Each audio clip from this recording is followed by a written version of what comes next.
Hey, I'm meteorologist Doug Myers with the latest forecast heading into this brand new week, and it's going to be an unsettled week with more rain on the way. Yesterday we had highs in the 60s and 70s, and with all the rain the past couple days, we are now ahead, which is what we were expecting, ahead for the month, and we're going to continue to add on to it over the next couple days. Of course, we only have 2 more days, so we'll see what happens tomorrow, but it does look like we'll end up being near or above average for the month after what we had over the weekend and, of course, on Friday as well. So, taking a look for today. Today is going to be the pick day of the week. Hopefully, you can get outside and enjoy it. Low to mid 70s for most, with upper 70s out in our western communities. But, as I mentioned, the big day of the week as we are in for a more unsettled weather pattern tomorrow and also into Wednesday. There will be a slight risk for most of northeast Kansas. Once again, all hazards possible, and I do expect most of the storms to be in the late afternoon, evening hours with the highest risk of severe weather. No chance of any rain today, at least any rain that we do get will be very minimal.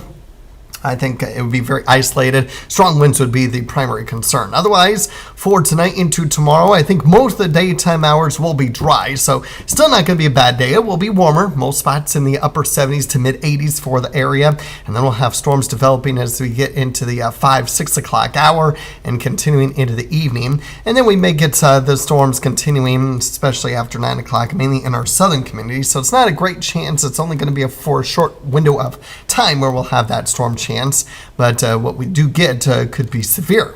And we'll kind of do that again for Wednesday, although taking a look at this model, showing those storms really getting going around 7 o'clock in our western communities, but quickly diminishing by 9:30, and it only really impacts our western communities. So there's still some uncertainty over the next couple days, but whatever we do get will certainly be something to watch out for as far as the risk for severe weather. Just to give you an idea of what we could be looking at for the next couple of days, and we could be looking at some locally heavy rainfall at times. So just be aware of that. Then, of course, with our severe weather continuing, we'll continue to be out this week, and the weather radio days, if you will. Linden tomorrow on Tuesday, and then Concordia on Thursday. Chief Meteorologist Jeremy Goodwin will be out at those locations from 11 to 1 programming weather radios, and make sure to bring your own weather radio just in case there aren't any being sold there, and even if there is, well, it's while supplies last anyway, so just keep that in mind.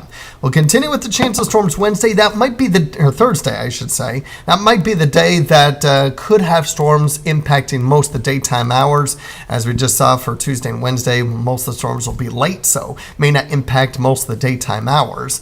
And then we'll get a chance to dry out Friday before more opportunities of storms return over the weekend. Still some uncertainty on the timing of those storms, but temperatures do cool back down a little bit as we get towards the end of the weekend. Our highs will be more in the low to mid 70s, and then lows get a little bit cooler as well. So we peak at about 83 tomorrow, and depending on cloud coverage and rain, especially Wednesday and Thursday, will depend on how warm we actually do get. But you can see that lows will be warming up through Thursday morning and then cooling back down behind that cold front that comes through finally Thursday night. That'll cool us back down in the low to mid 70s for Friday through the weekend. If rain didn't impact the daytime hours Thursday, temperatures will be a little bit closer to 80, but I'm going just cooler in the mid 70s, just given the fact that that rain may keep us on the cooler side.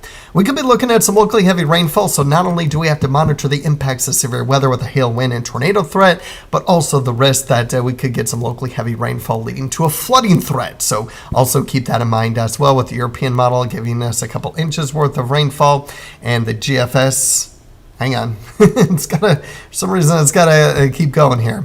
It's showing a little bit less rain, but still some locally heavy rainfall in some locations. So we'll obviously be keeping an eye on that, and taking a look at our extended outlooks. We continue with the probability of above average temperatures in the 8 to 14 day outlook, and it does come back just a little bit, but still in area of what are the normal in extreme northeast Kansas for the 8 to 14 day outlook as well.